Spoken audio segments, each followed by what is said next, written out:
Bonsoir chers téléspectateurs et bienvenue dans votre magazine hebdomadaire French Mag, qui est le résumé de l'actualité de la semaine en français. Adja Mariam Ndiaye pour vous présenter ce journal.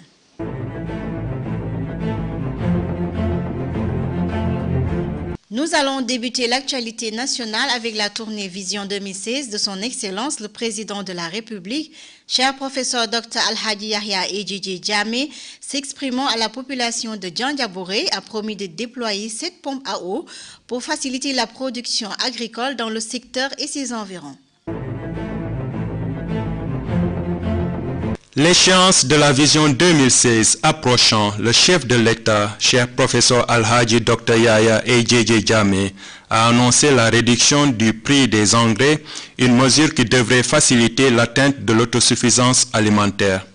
Cependant, il a mis en garde contre toute surenchère autour de cette mesure, certains pouvant être tentés de tirer personnellement profit de cette baisse. Par ailleurs, le chef de l'État a saisi l'occasion d'une rencontre à l'est du pays pour s'ériger contre la hausse artificielle de prix de denrées, œuvre de commerçants véreux. En outre, il a déploré la mort de compatriotes qui ont émigré de manière illégale et a indiqué que les aspirants tentés par l'Eldorado de l'Europe seraient devenus millionnaires s'ils investissaient le peu de moyens dont ils disposent dans le pays. La tournée nationale du chef de l'État se poursuit et rentre dans le cadre de la Vision 2016 pour l'autosuffisance et vise à mettre un frein à l'importation de produits alimentaires et à promouvoir le consommé local. Diantrik Edward Bayi, French Mag. Le GAMPOS, service de la coopération postale en Gambie, en collaboration avec le ministère de l'Éducation primaire et secondaire, MOPSI, ont remis un prix aux récents gagnants de la compétition des lettres écrites. La suite, c'est dans cet élément. Parlez-nous du monde dans lequel vous voulez grandir, tel est le thème du concours de rédaction de lettres parrainé par l'Union postale internationale. Cette 44e édition est organisée par le biais de GAMPOS, la poste gambienne. Elle a vu la participation de 600 élèves issus de toutes les régions du pays. De l'avis du Permanent Secretary Baboukar Boy, le ministère de l'Éducation fera tout son possible pour que cette compétition de rédaction soit un événement annuel avec le soutien de GAMPOS. Cette compétition est liée aux objectifs 2015 de développement durable de l'Union postale mondiale, objectifs qui seront adoptés en septembre prochain. La première place de ce concours est allée à Anatoula au Ikmapayi, un élève de Bassé. Adja Mariam Ndiaye pour le French Mag. Le ECI, projet de centre d'excellence en Afrique, a procédé à la cérémonie d'ouverture officielle de son atelier de travail qui s'est tenu du 12 au 14 mai à l'hôtel Keraba Beach Hotel. La Gambie est une terre fertile pour tout investissement agricole. Ces propos émanent du ministre de l'Enseignement supérieur, de la Recherche, des Sciences et des Technologies au cours de la cérémonie d'ouverture du séminaire organisé par le Centre africain d'excellence EACE. Ce projet financé par la Banque mondiale vise à promouvoir la culture de la connaissance et les échanges entre 19 universités de la sous-région. Il cible en priorité le développement des sciences, des technologies, de l'ingénierie et des mathématiques en Afrique de l'Ouest et du Centre. La Gambie, dans son ambitieux programme d'autosuffisance alimentaire, devrait tirer grand profit de cette rencontre. Il s'agira de bâtir les ressources humaines dont le pays a besoin pour atteindre ses objectifs de développement, y compris la Vision 2020. Diantrik Edward Bayi, French Mag. Dr Tchernobari, PS au ministère de l'Éducation primaire et secondaire. Nous avons organisé deux choses pendant cette session. D'abord, il y a le 6e comité de pilotage pour les centres africains d'excellence qui a eu lieu hier, lundi. Alors ça nous a permis finalement de discuter sur les essentiels, comment chaque centre d'excellence pourra éventuellement avoir tout ce qui est nécessaire pour relancer leurs activités. Et ensuite, aujourd'hui, pour 3 jours, à partir d'aujourd'hui, on a le 3e atelier. Cet atelier permettra maintenant à toutes les institutions, les 19 institutions, universités et centres d'excellence de se réunir et de discuter un peu sur certaines mesures soit sur le renforcement des capacités ou bien même dans les modalités de la mise en œuvre de ce projet. Parce que ce qui est essentiel pour la Gambie par exemple, c'est le fait que la Gambie est bénéficiaire de ce projet. On n'est pas un centre d'excellence en tant qu'université, mais on est bénéficiaire. Donc nous avons été octroyés 3 millions de dollars, ce qui nous permettra maintenant de faire des formations pour plusieurs ministères et institutions, notamment le ministère de l'Enseignement supérieur, le ministère du Climat et l'Environnement, le ministère de Pétroleum, de l'Énergie, le ministère de la Santé et de l'Agriculture. Alors vous avez bon espoir pour ce projet? Alors, nous pensons que ce projet pour la Gambie va être essentiellement important. Dans le cadre où, d'abord, nous avons son Excellence, notre président, cher professeur Alhaji Dr Yaya AJJ Jammeh, qui déjà a une vision pour ce pays. Sa première vision, c'est la vision 2020. Ce qui dit que chaque Gambien doit être formé, être professionnel dans tous les cadres, pour nous permettre, nous, de ressortir notre puissance économique et de devenir vraiment un pays d'excellence, pas seulement dans la région, mais partout dans le monde. La deuxième vision, c'est la vision 2016, si vous voulez, ce qui est une vision pour permettre à ce que nous puissions cultiver assez de riz pour nourrir notre propre population. Alors, avec maintenant ces visions, ça vient maintenant au bon moment, avec ce projet, de pouvoir maintenant former les techniciens sur le terrain, par exemple des ingénieurs de l'eau, des ingénieurs de la terre, etc., qui vont maintenant, avec leurs compétences, permettre à rendre durable la vision 2016. Donc la Gambie a beaucoup à bénéficier dans cette formation. Mais au-delà de ça aussi, il y a beaucoup de formations dans la santé, dans l'ingénierie, dans les mathématiques, dans la science naturelle et physique, etc. etc. Alors, je prends cette occasion donc de remercier son Excellence le Président pour le soutien qu'il nous a donné, nous, le ministère de l'Enseignement supérieur, de pouvoir maintenant accommoder ce projet qui dure 3 ans, renouvelable évidemment, et qui nous permettra de renforcer la capacité au niveau master et doctorat dans tous les domaines des assistés. Ensuite, Madame Oulimata du Sénégal nous a aussi parlé en bref sur cet atelier. En fait, ce projet est un projet extrêmement structurant pour l'Afrique. Il s'agit d'un projet qui s'intéresse au capital humain, à la formation des ressources humaines de qualité. Je pense que l'Afrique a connu un certain retard par rapport à la mise en place d'universités. Et ce projet est un projet qui devrait sortir quand même l'Afrique de ce problème-là. Nous le pensons très sincèrement. Et je pense que ces centres d'excellence qui sont axés sur des domaines prioritaires en Afrique, tels que l'eau, tels que l'énergie, tels que la santé, tels que l'agriculture, sont dans le cadre de la formation des ressources humaines, est un projet qui devrait participer à l'émergence de notre continent.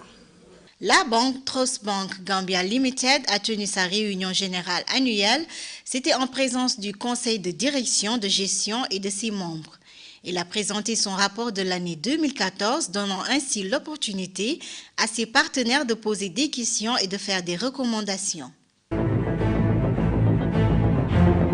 Le terme Proudly Gambia n'est pas juste une phrase ou un terme commercial utilisé par cette banque, mais plutôt l'importance accordée dans le support de la communauté et le rôle positif que l'on reconnaît.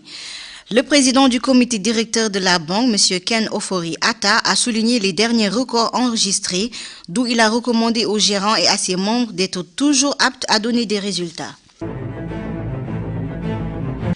La population de Daslami dans la région ouest a mené un investissement humain pour récolter le vache champ de riz dans la ferme du président Jammeh à Farato. C'est une manière pour elle de participer dans la réalisation de la vision 2016 pour l'autosuffisance. Le chef du comité de développement du village de Farato ainsi que le gérant de la ferme ont dit leur surprise devant une telle mobilisation. Pour le responsable du groupe Bassirou Mané, ce qui est important n'est pas leur nombre, mais plutôt montre l'engagement du peuple pour cette cause nationale. En Soudjak, French Mac. La journée internationale a été célébrée à travers le monde entier ce mois-ci. Voici la suite. La Gambie a joint le reste du globe pour célébrer la journée de l'Europe.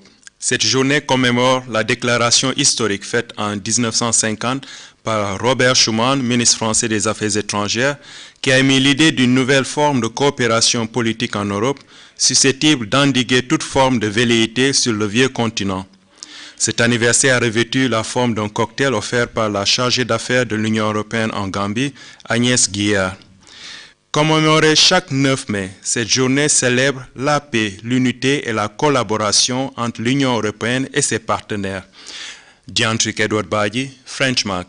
Le NDMA, l'Agence nationale de la gestion des catastrophes naturelles, a tenu cette semaine un atelier de travail sur les méthodes de prévention de l'huile marine qui se répand sur les côtes et ses méthodes de nettoyage. Dans le cadre de son mandat qui consiste à réduire les catastrophes, l'Agence nationale de gestion des catastrophes a convié une rencontre de 4 jours afin de mieux équiper ses partenaires pour faire face à une éventuelle marée noire qui surviendrait dans le pays. Compte tenu de la situation géographique de la Gambie, la survenue d'une marée noire serait désastreuse pour les espaces marins et l'écosystème, ce qui justifie la tenue d'une telle rencontre pour mettre en place un plan d'urgence à dérouler le cas échéant. Les participants ont en particulier axé leurs réflexions sur la collection, le traitement et la cartographie de données des zones côtières sensibles à protéger en priorité en cas de catastrophe. Le séminaire est organisé par l'Agence nationale de gestion des catastrophes en partenariat avec l'Organisation maritime internationale et l'Association mondiale des industries pétrolières et gazières sur les questions environnementales et sociales. Diantrik Edward Badji, French Mac. L'Université internationale américaine de l'Afrique de l'Ouest vient de formaliser un accord avec l'Université de l'Utah aux États-Unis. Cet accord aura comme but de commencer une collaboration académique entre les deux institutions. La signature de l'accord entre l'Université internationale américaine de l'Afrique de l'Ouest et l'Université de l'Utah aux États-Unis est qualifiée comme étant une étape majeure dans l'émergence d'une nouvelle génération de l'intellectuel. Cet accord devra promouvoir la coopération entre les deux institutions dans la dispersion des cours et la recherche. Il ouvrira d'excellentes opportunités pour les étudiants et les enseignants des deux institutions. Ouvert il y a 12 ans avec seulement 6 étudiants à l'Université internationale américaine, comme aujourd'hui plus de 500 étudiants originaires de 16 pays. En Soudjak, French Mac.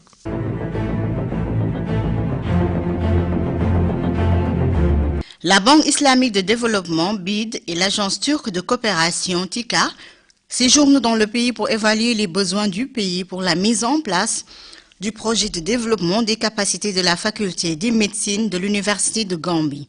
Bien que les bénéfices du projet ne sont pas encore visibles, cette rencontre de concertation donne l'occasion de discuter de ces grands axes et de les aligner sur les efforts de développement socio-économique du pays. La partie visiteuse a aussi annoncé l'élaboration de composantes de formation dans les 2 années à venir.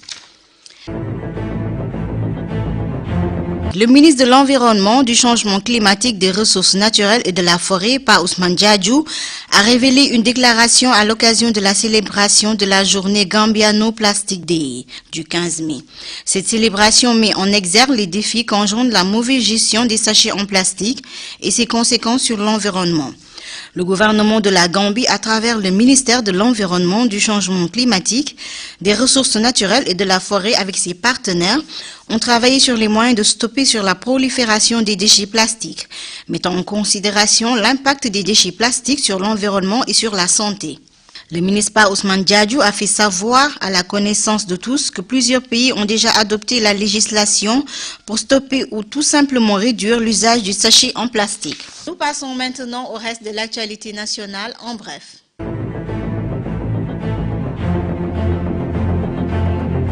L'autorité de régulation des prestations publiques, PURA, a démarré sa caravane à la rencontre des consommateurs pour évaluer la qualité des réseaux et services fournis par les opérateurs téléphoniques.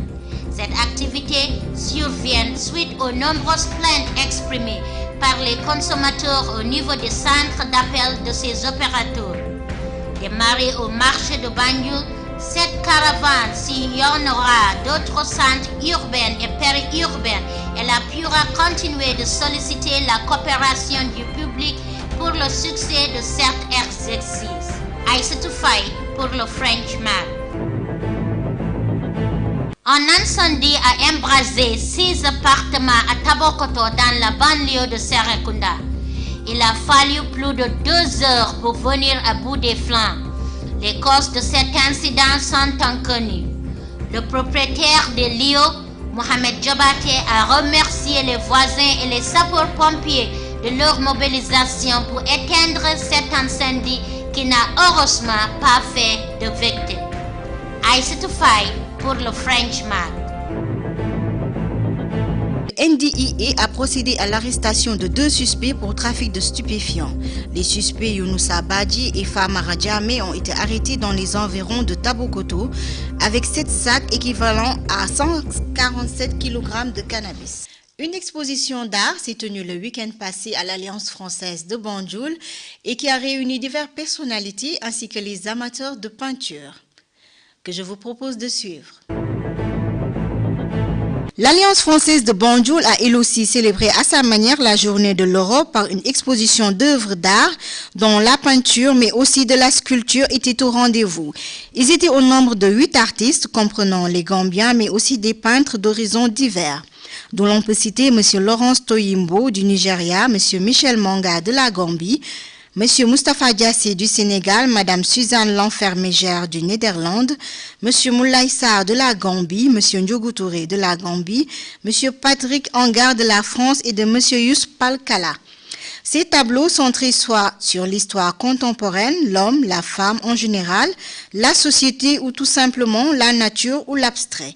Sans oublier la matière comme le bois sculpté sont actuellement en vente aux enchères au sein de l'Alliance française de Banjul. Monsieur Claude Poujoli, directeur de l'Alliance française, a procédé de par son discours à l'ouverture officielle de l'exposition. Alors je poursuivrai rapidement en français. Mesdames, Messieurs les représentants du corps diplomatique, Mesdames, Messieurs les représentants des autorités gambiennes, Mesdames, Messieurs les chefs d'entreprise, Mesdames, Messieurs, chers invités. Je suis très heureux de vous accueillir ce soir à l'Alliance et je dois dire que ce fut un réel plaisir que de collaborer avec la délégation de l'Union européenne dans cette action afin de promouvoir, afin de célébrer l'art en Gambie. Et je veux dire que cet art se porte à merveille et cela montre, si besoin était, la vivacité dans ce domaine en Gambie, avec la présence ce soir de 8 artistes que vous allez découvrir ou redécouvrir. Il s'en est suivi de Dr Tchernobari, président du comité de l'Alliance. Cette exposition a pris fin, comme il est de coutume, par un cocktail offert en l'honneur des invités. Les détails de l'actualité sportive, ce sera dans la page des sports avec votre reporter Ansou Diak. Alors Ansou, qu'avons-nous pour ce soir?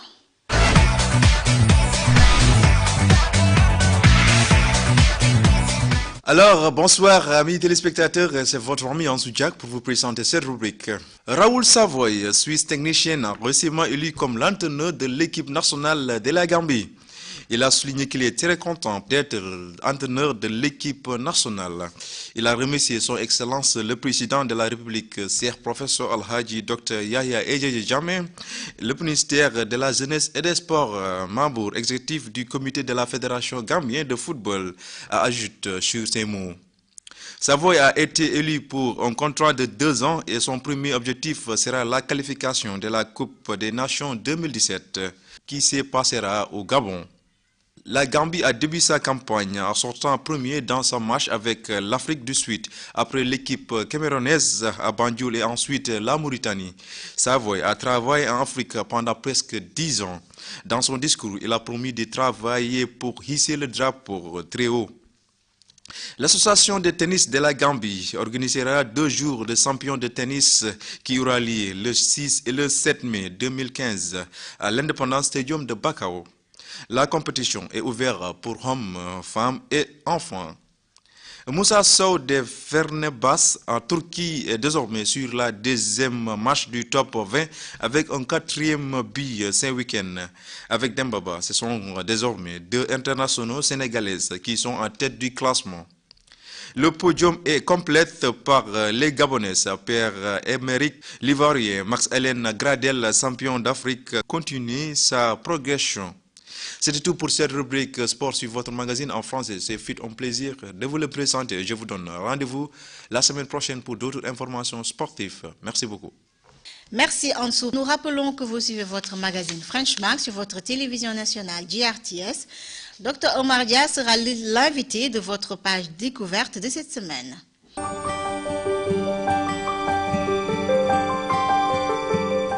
Alors, bonsoir amis téléspectateurs. Votre rubrique découverte reçoit cette semaine Dr Omar Dia, adjoint recteur à l'administration financière de l'Université de Gambie.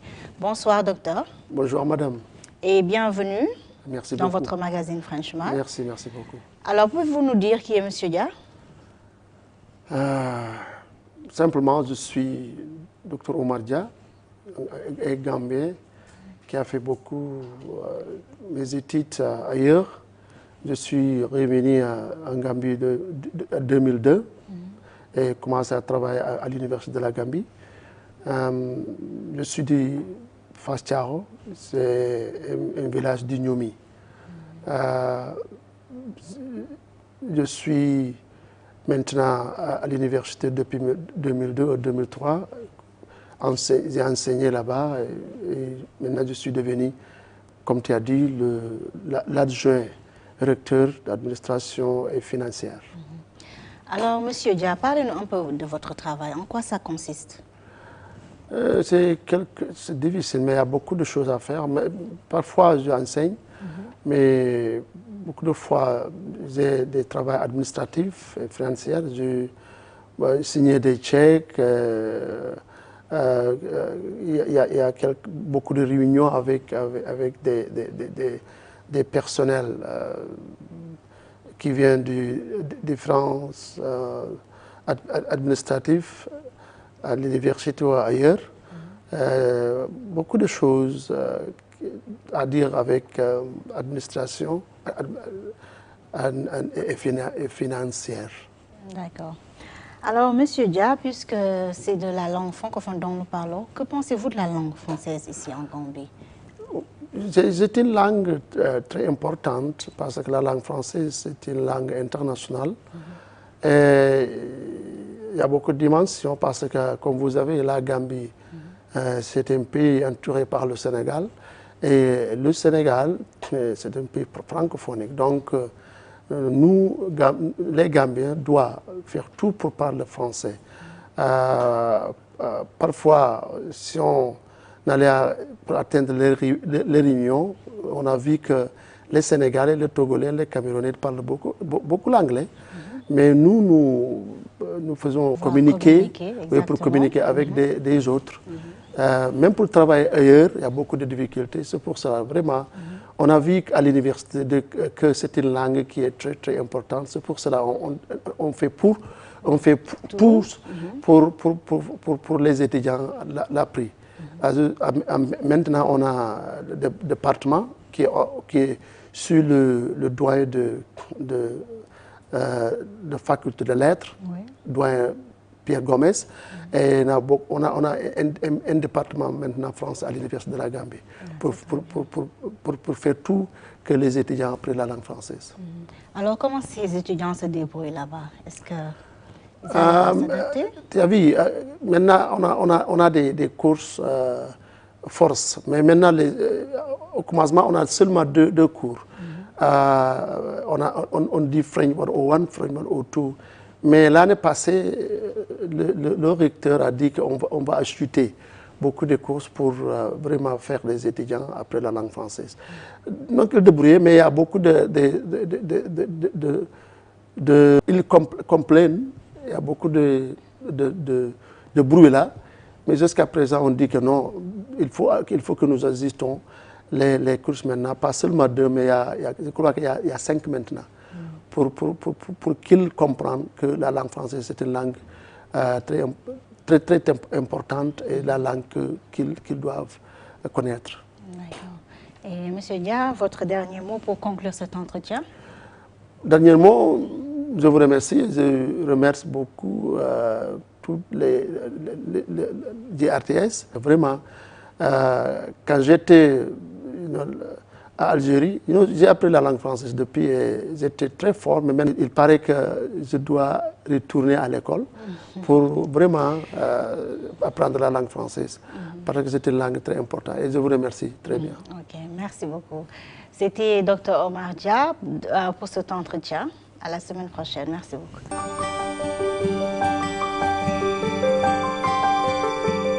La prune, ou Sisop, est dans sa pleine saison. Nous l'avons choisi cette semaine comme thème dans votre page santé de ce soir.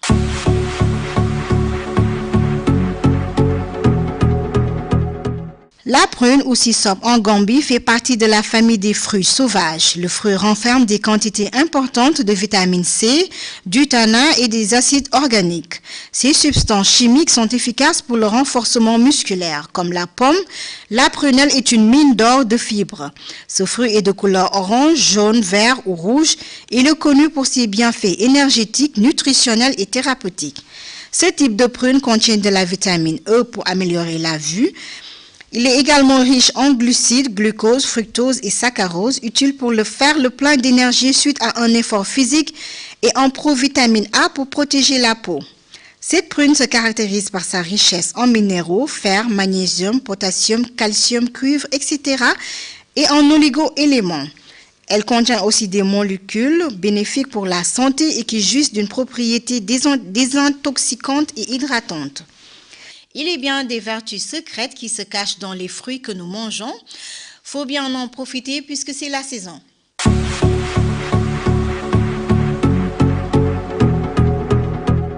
C'est sur cette page qui met fin à votre édition French Mag de ce soir. Nous vous remercions d'avoir été à l'écoute. Nous vous donnons rendez-vous la semaine prochaine à la même heure et toujours même chaîne JRTS. Suivez le reste de nos programmes sur votre télévision nationale JRTS.